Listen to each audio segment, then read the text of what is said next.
one of the things that I think make markets great, of course, is how they drive innovation. That's why we have markets. They should be enablers for innovation.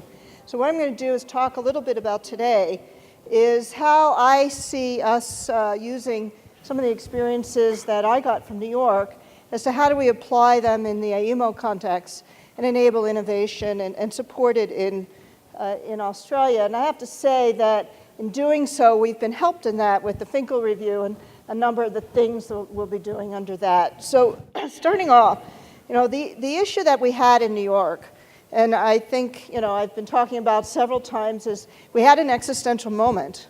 Manhattan was half underwater. And the governor looked at it and said, if we're going to build the power grid back, which we have to do, we have to make it more resilient. We have to make it more adaptable. We have to make it more efficient. And we have to use technology better. And so our challenge was really to start thinking about, for 21st century, is what changes needed to be made, and there I was the regulator, in the regulatory environment to drive that innovation. And New York, like Australia, had already adopted deregulation. So our utilities were totally unstructured. And what we did is we started driving, and I think where we kind of ended up really comes from some examples of where I saw success. So one of the first things we had to deal with was Con Edison had to build a substation in Brooklyn, New York, which is, sort of like building a substation in downtown Sydney. Very expensive, very complicated, very difficult. And so we challenged them and we said, rather than building a substation for $2 billion, what can you do on the demand side to actually use resources better and actually benefit customers? And so they went out and they needed about 125 megawatts of generation to kind of be moved off the grid in this one area. And they went out and they came back to me and they said, well, our engineers got together and they came up with 30 megawatts. It's the only thing they could do. We still have to build the substation. And I said, not good enough. I don't want your engineers to go in a room and figure out what they think they need to do. I want you to do this is I want you to go out in the market, identify the problem, and crowdsource the solution. So they did, and they came back in 2 months and said, oh my gosh, with all, we got some folks together, and between what we can do on batteries, what we can do on solar, what we can do on blockchain, what we can do on efficiency, we just came up with 160 megawatts, which is going to have to avoid building the substation. And instead of $2 billion being charged off to customers, we're only going to have to charge $500 million. So it's a substantial savings. And so we learned from that, and we started to institutionalize that through New York. And it's sort of the things that I would say we have to think about in Australia and what AEMO's thinking about going forward. So the first lesson learned is, frankly, economic advantages and environmental advantages don't have to be separate, right? Technologies change. The economic solution can be and the environmental solution, and vice versa. The real issue is not around technology, because technology is solving things. The real issue is around markets and regulation. How do we change them to enable these things to come to the table? What do we need to do to improve it?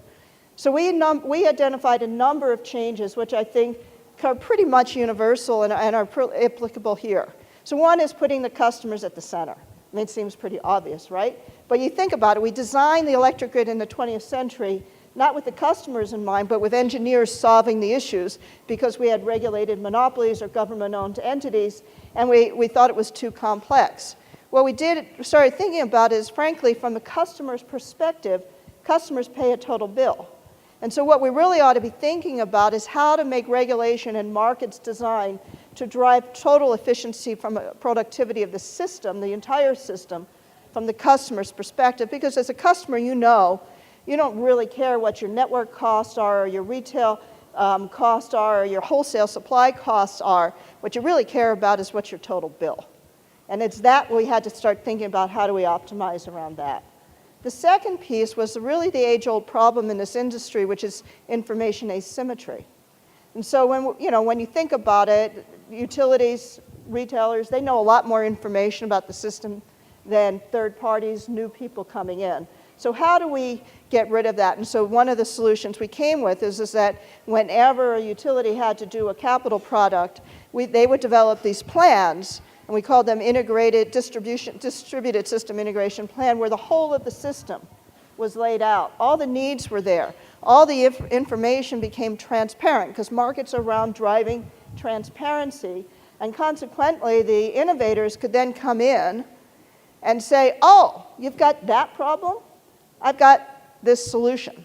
So rather than the utilities or the regulators holding the information becomes public. So one of the things, of course, we're seeing out of the Finkel review is a recognition we need to do more whole-of-system planning.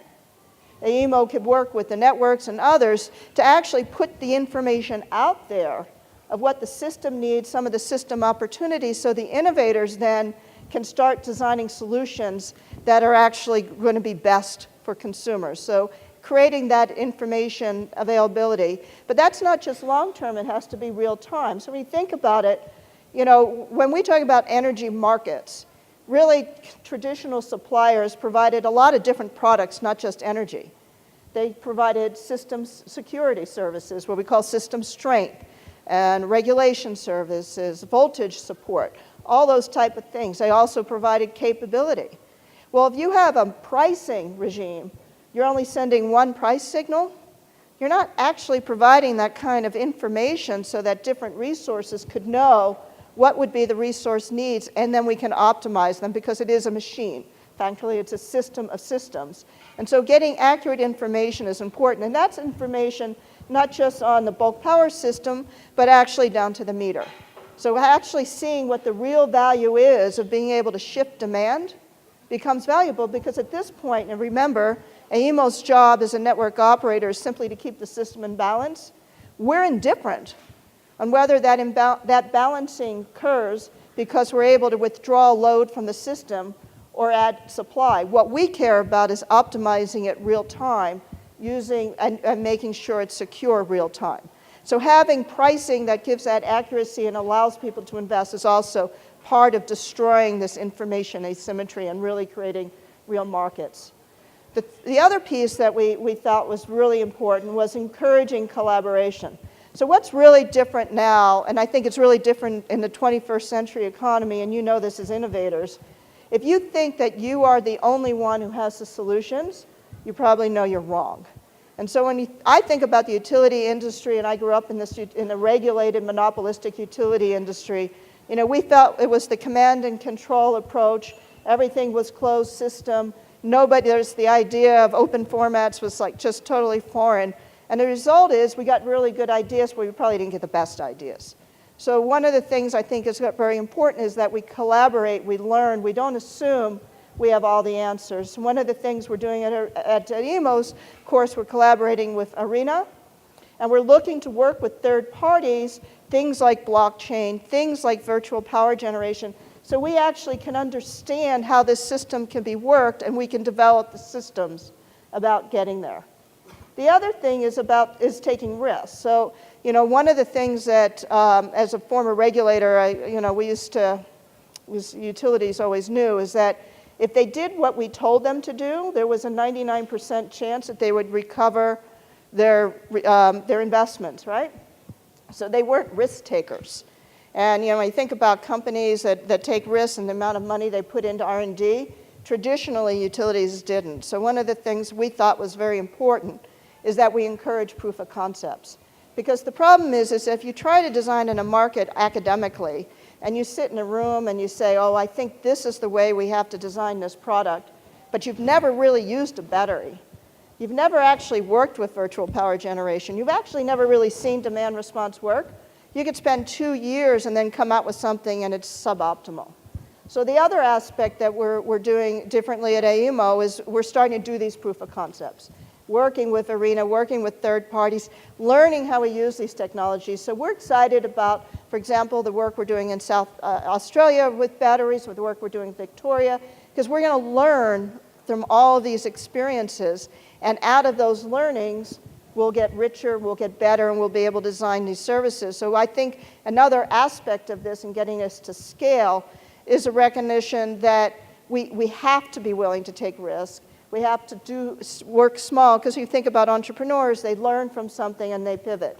So to do that, we've set up an innovation center. Joe Witters, who's here, is leading that, so that we have an entity, a group, because we do a lot of work, obviously, it's business as usual to keep the lights on, that is very much focused on the future, trying things, driving it, trying to be more transactional so we can move things forward. So I think we're at, obviously, an incredible time in this industry. The speed of change is happening faster than, I've been in this since '88. And where an increased efficiency on a gas generator was the exciting thing. When I think about all the things that have changed and are changing, but the challenge to us now for Australia for leading is not around technology, because you all are in this room. The challenge is getting the markets right and getting regulation right. I think the work that Alan has done, and that we're sort of in that right space. Now, really, it is delivering and getting it done. So thank you, and I look forward to your questions.